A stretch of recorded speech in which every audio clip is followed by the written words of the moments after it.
You know, when I'm on the server here and I'm out hunting chicken, there's only one place to go. Mambo's base. Yeah, there's always enough chicken around because, yeah, poultry boy, poultry man, or whatever Green's alter ego is when he terrorizes Mambo with chicken, is always active. And yeah, he will always, be able to come here and find a bunch of chicken. And I think, Mambo is also quite happy if I sometimes come over here and kill a few. Yeah, we got 19 feathers, that's good enough. We leave some of the population of the chicken over there. Here, this guy, I never would touch him. There's something special out there. And there's a few up there too. I killed quite a bunch over here over the time. But yeah, it's still a good resource to find some nice chicken. Man. Chunk loading, please. Oh my god, yeah, there's a giant building in my way. So how you doing, guys? It's a Sunday, the day after the most insane stream I've ever had. Yesterday was crazy, guys. Part of the Hermitcraft stream day, and the viewers went mental. We had donations flowing in like crazy, and I was trying to stop people. Then the more I tried to stop people from donating, the more they gave, and I was like, no, hold on to that. We need that for next weekend when we do the charity live stream. So, but yeah, we'll see. I mean, right now I'm starting to get nervous and more hype. Mostly hype, man. You will see, it's gonna be epic. Anyways, today we want to focus on the Simon game. So there is this controversy. Simon Says is clearly a different game than the Simon Memory game, right? I might have confused that last time. Thanks to Iso, who was also working on this, and I think he also called it Simon Says. I don't know, but it's the Simon game in German. In Germany, we had this game too, and it was simply called Memory. Yeah, the point is, this game would play a random sequence: red, green, yellow, yellow. And if you're smart enough, red, green, yellow, yellow. Hey, the machine actually knows we got it right. Yes, indeed, guys, it's working now. But before we look at that in detail, I need to do one small thing. First of all, I need to sleep. And then, yeah, we definitely need to quickly go into the stock exchange and do a little addition. I have most of the stuff here already. Do a little addition to the whole dealio, and that is we need to add perks. That was a really great idea. Some of you guys suggested it in the comments, but also some of the hermits also already did it, yeah, on their own initiative. So now the plan is we're gonna put item frames in front of each of these chests here, like that. And then, for example, here, Zizuma already added that. His has shareholder perks. So he offers, certain incentives for his investors to do so. He hasn't added that yet. So I said, yeah, let me please officially announce it. But yeah, that's the thing here. So everybody can do that. Let's put one more item frame here, and that will also encourage investments and also make our trading more realistic. Because people were saying, yeah, but what are the incentives? I'm as a stock, or what we call a stock exchanger. No, I'm not responsible for incentives. Dividends and things. That is all done. Wait a minute, can't I? Yes, I can. That is all done by the company owners. I got nothing to do with that, right? And what do you know? Dynamic market economics here. Things automatically happening. So now we need to even the playing field and give this chance to everyone. And yeah, now they can have incentives, and I will let them know in the Discord chat. So yeah, since we talked last time, I added quite a lot of redstone to the whole setup here. You can see all kinds of colorful stuff. That's normally not how I would build redstone, on colorful blocks. But as this is a showcase piece on top of a functioning piece, of course we need to make it look nice, right? I dug out around here. We will encase this in glass, and players will be able to walk around. So yeah, now you guys said, dang it, man, I also want to play Simon Says in my world. Well, I'm gonna demonstrate to you again the whole functionality of it. So I can request a new game, yellow, red, red, green. So now I would go, let's say, yellow, red, red, green. That would be a win. And we launch a rocket, and this rocket will play a role later in the episode as well. So now let's say we have this situation. Player requests a game, red, green, yellow, yellow. So we go red, green, yellow, green. Aww, not correct. But we could try again. If we press this button, then we go, yeah, red, green, yellow, yellow. And now if we did the correct code, we still can win. So there is a reset functionality doable by this button. It will only reset the results of the player, but not of, pretty much of the machine, right? So yeah, let's play one more round.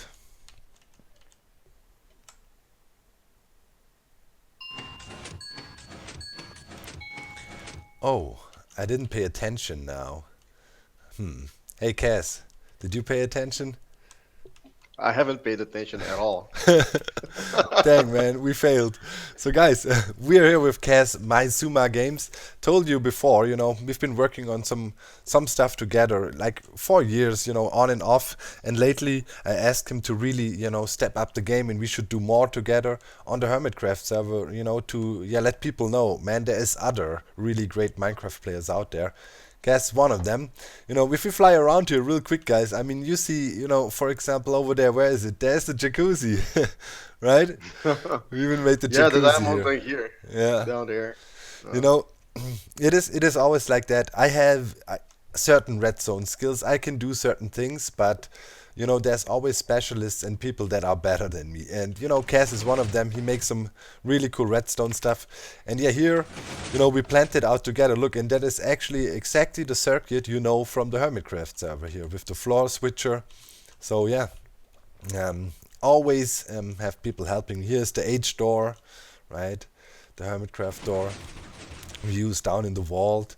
And yeah, I think you also made a tutorial for this one on your channel, right? Yes, there's a tutorial with Spacewalker. Yep, so I'm definitely gonna link that again. Check it out if you want to build this door. It's a really cool door. I mean, 4x4, very compact, double layer, fast. Good stuff. Yeah, but today we're not here to talk about doors. Today we are here to talk about, Simon Says, the game. And yeah, here you can see a bit of the history of the game. Actually, this here is the very first prototype we made in a few hours during a late night session. I kind of, it's always the same. I kind of come to people and say, dude, I had this idea. And people be like, oh, what is it now? I have a dream.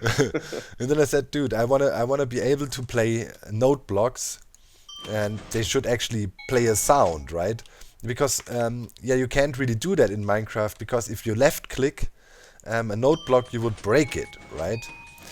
Or in creative or in survival, you would then, play it, but the sound wouldn't play because it was blocked over there. So, yeah. The idea was, I said, I need a display that can do that. So this was the first thing we worked out. Here, this thing you see here, that's pretty much, the interface for the Simon game, right? I can click here, and it would make sounds, right? And the first idea was not Simon, but then I said, hey, wouldn't it be cool if we could use that to give in a code into a door? And Cass was like, yeah, come on, we should make a Simon Says out of it. And yeah, whoop-de-whoop, we made this thing. Pretty much it can do what I just said. It can open a door if we win. So yeah, we play. So let's remember here, green, red, yellow, blue. Okay. Green, red, yellow, blue. And if you give in the right code, right, we play a bit of a sound and the door opens. So yeah, this was the very first prototype. And Spaghetto type. yeah, spaghetti, ghetto type. ghetto wired. But you can already see the genius idea Cass had for this setup here. These little white pillars there.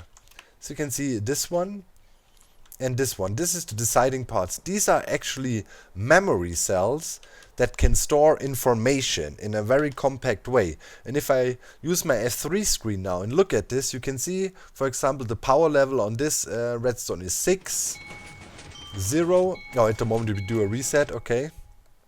So Yeah, I'll try to input something. yeah.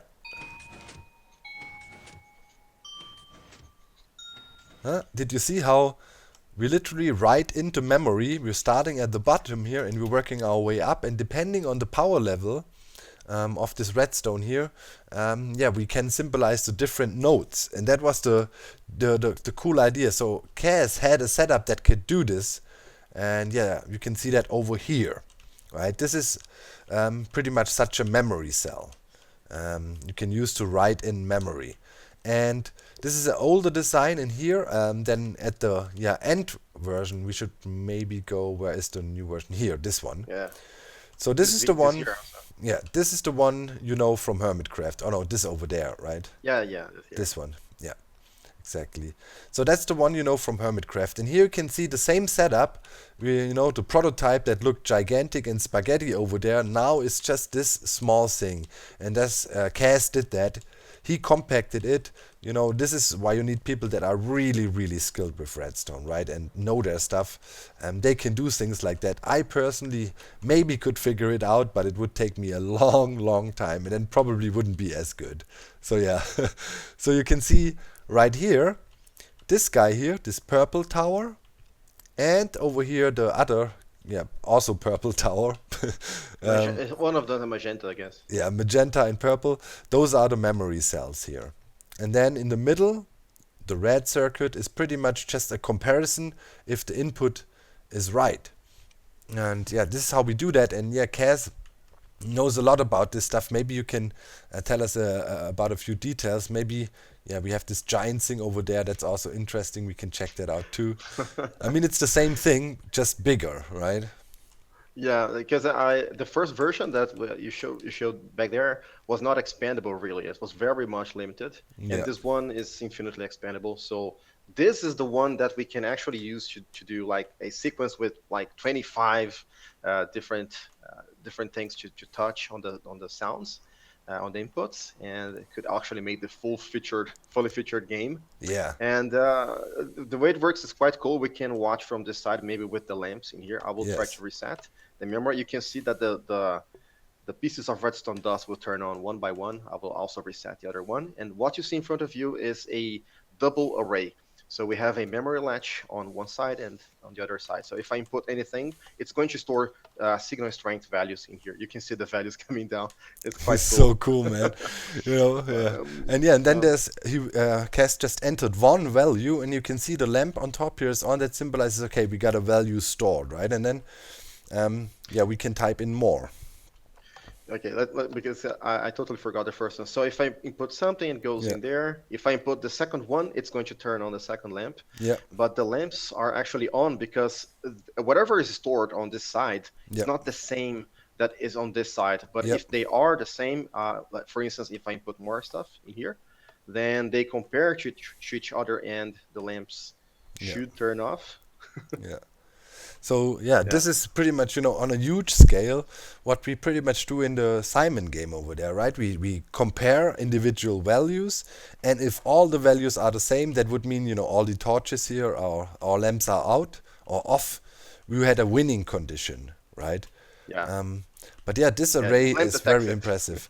So do you have a video about this already out, or do you plan to make one if people are interested in building? I have like videos about memory systems, like memories that will shift and everything, but not this one. This one is new, and I will do a video on it. Yeah.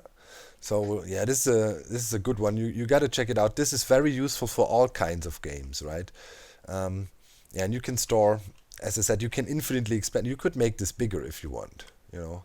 So yeah, this is pretty much, RAM. Read and write memory. Yeah, RAM. It's RAM organized in such a fashion that it's easy to compare arrays. Yeah. So very useful. By the way, for example, back there, if you wondered where Cup's pumpkin farm comes from, this is it, the puncher, right? It's also designed by Maizuma, Kaz. And yeah, there's some good stuff up here. Did you show the music piece already? Maybe we can show that real quick Yeah, as well. That would be let's cool. go there. This The is maybe flora thing. something I also want to add in the redstone shop as part of the floor somewhere. It's really cool. Check it out. I'm gonna try to chase the notes. All right, let's go. All right, And I'll press the button. yeah. Okay. Uh, stay here.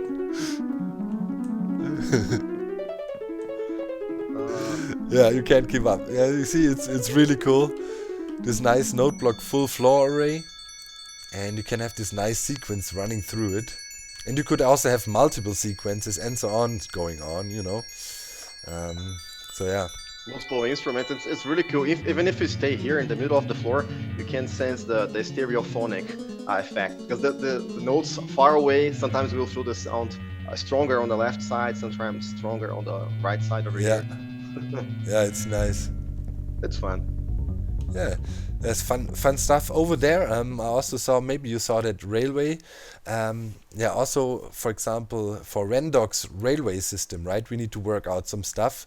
And Cass also was sending me this. I haven't had time to look at it yet, and said maybe this is something you could use. So yeah, this is a way to send information with a minecart ahead, you know, to set up tracks and so on. It's a really, really neat system, but it might be too complex for what we got going on. Yeah. But maybe you can demonstrate it real quick if you want to, Cass. Okay. The thing about this system is that you can basically do some programming inside the minecart. You can have something that will control where it goes. So Yeah. let me try to do something like kind of random here, just for demonstration. So Yeah. 2, this one. I try to remember something. So 5 in here. You can check out the contents inside this minecart chest down here, and this is where we do the programming. This is what's going to control the minecart and tell what the road's supposed to be. Okay, so I'll do this for now, and then it would be completely seamless. So the floor would be here, of course. Yeah. And then press the button, and then the minecart's going to ride with you're supposed to be inside the other minecart. Yeah. And then basically the minecart will take turns based on what is programmed inside the minecart underneath it. This is so cool. Yeah, so the idea is, of course, you know, there's item filters, and yeah, Cass will pick out the items that are stored in the chest, and yeah, these store certain information. For example, turn left, turn right, stop here, stop there. So this would be a system. Yeah, see, now the programming was over, and it told the minecarts, okay, go over here now. Isn't that great? I mean, that would be a very cool system to use, and maybe I'll try to implement it at certain spots of the railway network we're building on Hermitcraft. But yeah, it's a huge network, so it's also a cost factor and a time factor, you know, if you can pull that off. But maybe for the circle line we could do that. Yeah, I need to think about it. It's good stuff. And also the locomotive looks amazing. Did your girlfriend make that one? Yeah, while I was doing this, my girlfriend did this. It's actually she. It's her inside here. Really? Yeah. Oh, she's driving it. Yeah, I mean, but you know, it's contributing. I was thinking, man, Cass went all out. He even made a locomotive to make it look cool. Here is also some other interfaces that you could use, you know, for the Simon game, for the memory game. Really looking cool. So yeah, eventually, you know, if you have some time, we might put some more time into the thing and make the full-blown game. You know what I mean? Like with exceeding difficulty. So over time, the sequences would get longer and longer and longer. And yeah, that would be the final goal. This is more or less just a fun, quirky thing, you know, to have some sort of quiz if people want to enter somewhere. It's actually specifically made for that, so it's not, as I said, the full game. But it's still amazing. Yeah. A little demo. Yeah. So guys, once again, make sure to check out Maizuma, link in the video description. I want to see a little spike in subscriptions today on his channel. That would be nice. And yeah, with that said, I guess it's time to jump back on the Hermitcraft and continue work on the project. And yeah, be sure there will be more. Yeah, so guys, I hope now you understand what is going on down there. So as you saw in the video, right, we got the memory cells, we compare, and right here, this line or this torch is the output. This will turn on if there's a winning condition, right? So we tell the game to play for us. Blue, blue, blue, red. Right? Torch is off, and if I go blue, blue, blue, red, server is lagging. Oh my god. Boom. Right? We get a signal coming out of there, and then if you request a new game, the torch will go off again. Right? And the game will play as a sequence. Wow, yeah. Man, who's on? What's happening? You see how slow the game ran? Huh. No idea, but boy, that was serious. So yeah, as you saw up there, I have this dispenser hooked up, and it shoots up a rocket. You just put a random firework rockets in there.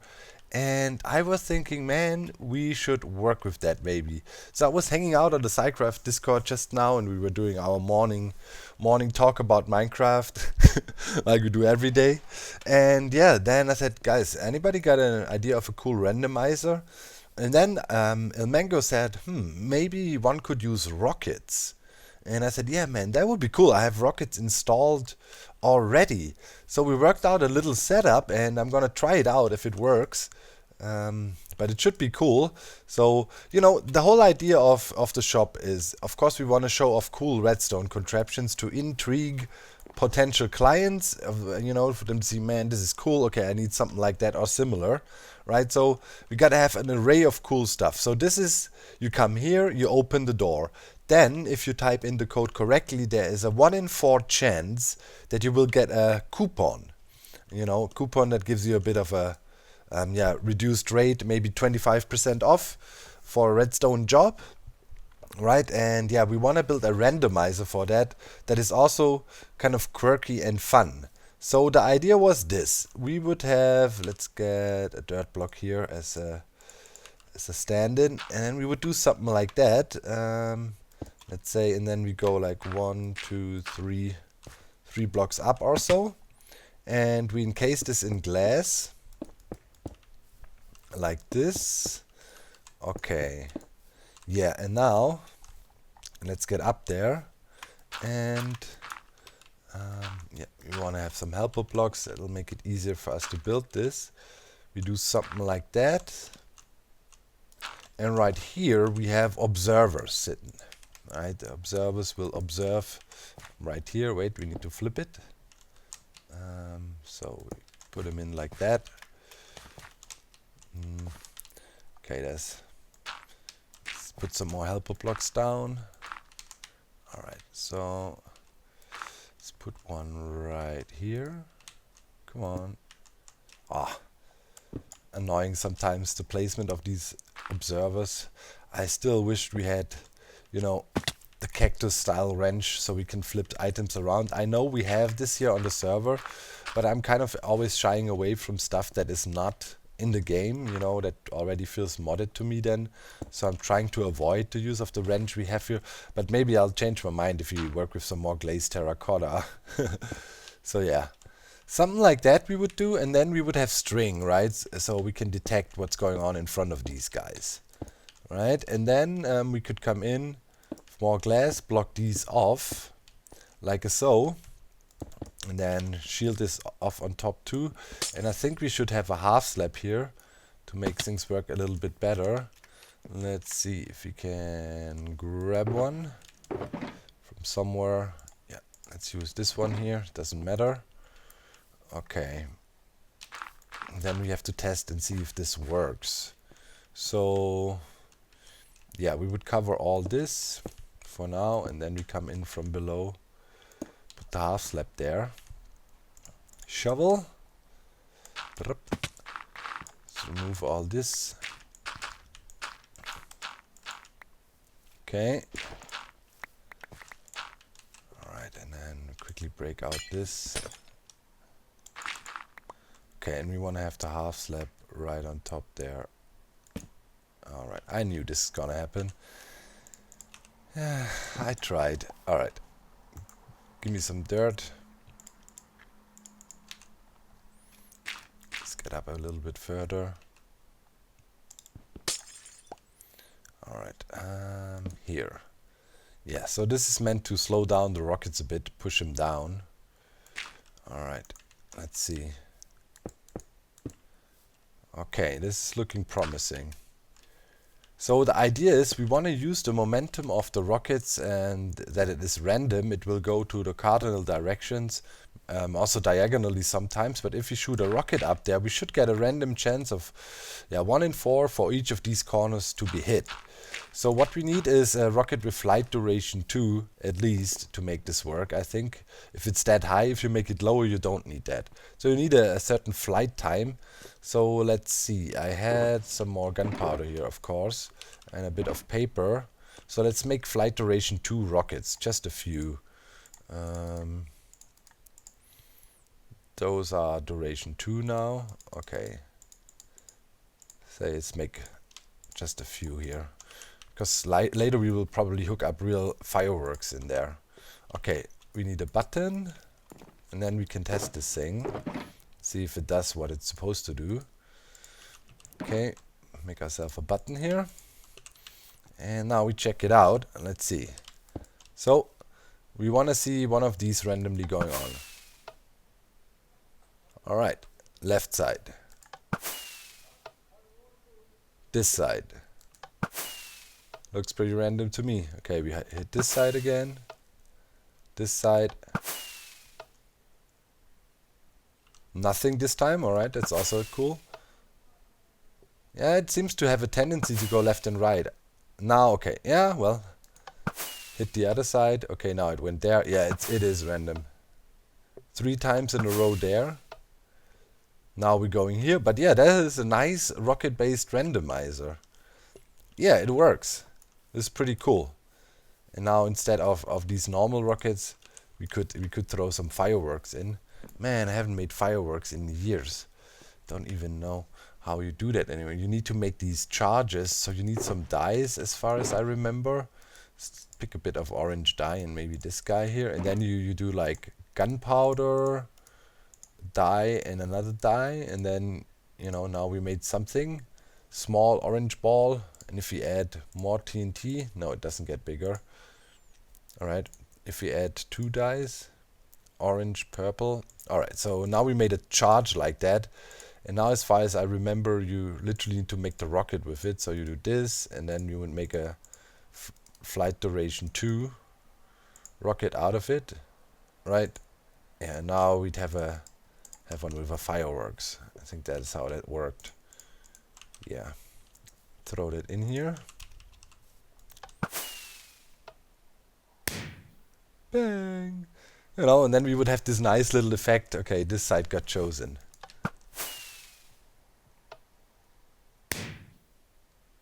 Yep. And then you would just hook up randomizer to that, you know, and then spit out,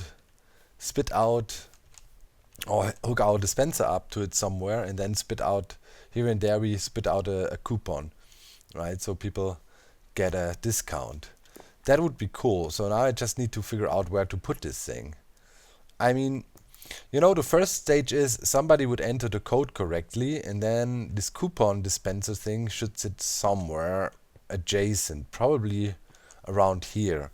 And then I also wanted around here, I wanted to a staircase to open, you know, open up so you go down, and then you would walk around the setup here in the ground, and then you would end up down there somewhere. But and then probably going towards this direction we would have more stuff, and this thing would be the backdraft, and you can always see the nice redstone in here. So we need to make the floor clean, and I need to do a lot of digging around the place, and then we can lay out things. And yeah, I definitely think I will do that off camera, you know, digging, and I see you then in the next episode. Hope you like this little randomizer, and hope, yeah, you like the little look behind the scenes. 6 more days to go until November 17th, the charity live stream over there on Twitch/DocM77 Live. You know, don't miss it. Don't miss it. It's gonna be epic. I'm looking forward to see you there, ladies. But yeah, next episode Tuesday as usual. Give me some more cool ideas you have about redstone. What do you think? What are the things that impress customers the most? You know, I'm trying to have quirky little things. I think a rocket randomizer like that has also not been shown too much before. Small quirky ideas, and yeah, even if it's a crazy idea, I figure out how to do it. So yeah, anyways, I see you next episode. Thanks for watching. Bye guys.